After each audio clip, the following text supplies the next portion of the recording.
Welcome back to AU Family Channel, and thank you so much for being here. It truly means the world to have you as one of our loyal listeners. If our stories have ever touched your heart, we are so grateful that you keep coming back to spend this time with us. So find somewhere comfortable, take a slow, deep breath, and let us begin today's story, together. Everybody at Lincoln Middle School had already decided who the new kid was before he even said a word. His name was Marcus, and on his very first day, he walked in wearing the same gray hoodie he would wear almost every single day that year. He did not smile, he did not try to make friends, he just found a seat in the back corner and stared at his desk like it was the most interesting thing in the world. By lunchtime, the rumors had already spread. Somebody said Marcus thought he was too good for us. Somebody else said his family was rich and he did not want to hang out with normal kids. My friend Dylan swore he saw Marcus get dropped off in a fancy black car, though nobody could ever prove it. The truth is, none of us actually knew anything about him, but that never stops middle school. I sat 2 seats away from Marcus in math class, and I noticed something the others did not. Every day, right after the lunch bell, Marcus would fall asleep, not a little sleepy, dead asleep, head down, out cold, until the teacher tapped his desk. One time, he woke up so confused he did not even know what class he was in. Everyone laughed. Marcus just pulled his hood up and looked out the window. The kid who made his life the hardest was a boy named Trent.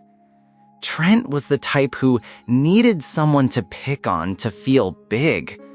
And Marcus, quiet and alone, with nobody to defend him, was the perfect target. Trent would knock his books off his desk. Trent would call him names. And every time, Marcus would just pick his things up in silence, which somehow made Trent try even harder. Then, one freezing morning in December, everything changed. I was walking to school way earlier than usual because I had a test to study for. The streets were still dark and quiet. And that is when I saw him. Marcus, but he was not going to school. He was walking out of a small bakery on 5th Street, wearing an apron, carrying 2 heavy trash bags to the dumpster in the alley. I stopped and just stared. Marcus, the kid everyone thought was too rich and too proud for us, was working at a bakery before the sun was even up. He looked exhausted, the kind of tired that goes deeper than just needing sleep. He did not see me. He just finished his work, took off his apron, grabbed his backpack from behind the counter, and started walking to school. The same school where everyone believed he thought he was better than them. I did not tell anyone. It didn't feel like mine to tell. But I started paying attention after that. I noticed the holes worn into the bottoms of his shoes. I noticed he never bought lunch, just ate whatever he brought from home, wrapped in a napkin. I noticed that the fancy black car everyone talked about was actually his uncle giving him a ride on the mornings it rained. Everything we thought we knew about Marcus was wrong. I found out the rest from the bakery owner, a kind old woman named Mrs. Petrov, when my mom sent me to buy bread that weekend. She told me Marcus had been working the early shift for months. His dad had lost his job at the factory, and his mom was sick, and Marcus had quietly asked her for work so he could help pay for groceries and medicine. He was 12 years old, and he was helping keep his family afloat. The reason he fell asleep in class was not because he was lazy or rude. It was because he woke up at 4 in the morning every single day. The reason he was quiet was not because he thought he was better than us. It was because he was too tired and too worried to have the energy for anything else. And the whole time, we had been laughing at him. I wanted to say something, to tell everyone the truth, but I was scared. What if Marcus did not want people to know? So I kept it to myself. But secrets in middle school never stay buried for long. Because Trent, of all people, found out too. And Trent did not care about being kind with it. Trent saw it as ammunition. It happened on a Monday.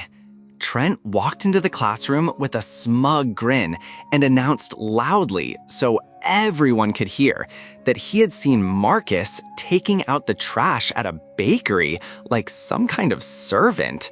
He laughed and asked if Marcus was too poor to even buy his own lunch. The whole room went quiet. Marcus froze at his desk, his face turning red, his hands shaking. This was the exact thing he had been hiding all year. And that is when something happened that none of us expected. A girl named Priya, who had never spoken to Marcus once, stood up. She looked at Trent and said, "So what if he works? At least he is doing something to help his family instead of spending all his energy being cruel to people. My dad works 2 jobs. Are you going to laugh at him too?" Then Dylan stood up. Then 2 more kids. One by one, people who had spent the whole year believing the rumors started standing up for the boy they had judged. Somebody said, working before school did not make you a servant. It made you tougher than any of us. Somebody else said the only person who should be embarrassed was Trent. For the first time all year, Marcus was not alone in that room. Trent, who was used to the whole class laughing along with him, suddenly had nobody on his side. He sat down and did not say another word. And Marcus, still red in the face, looked around the room at all these kids he barely knew standing up for him, and his eyes filled with tears. Not sad tears, the other kind. The kind you cry when you realize you were never as alone as you thought. Things were different after that. It did not happen all at once, like in a movie. But slowly, Marcus stopped sitting in the corner by himself. Kids saved him a seat. Priya started sharing her lunch with him, saying she always packed too much anyway. And when the bakery got busy during the holidays, 6 of us showed up to help him carry boxes, just so he could get to school on time. I learned something that year that I have never forgotten. You never really know what someone is carrying. The quiet kid in the back might be quiet because he is tired from holding up his entire family. The person you decide to laugh at might be braver than you will ever have to be. It costs nothing to be kind, and it costs nothing to wait before you judge, but it can mean everything to the person on the other side. If this story made you think about someone in your own life, someone you maybe judged too fast, do them a favor this week. Say hi. Sit with them. You never know what a small kindness might mean. Thank you so much for watching, and if you enjoyed this story, please like this video and subscribe to AU Family Channel for more stories every week. We will see you in the next one.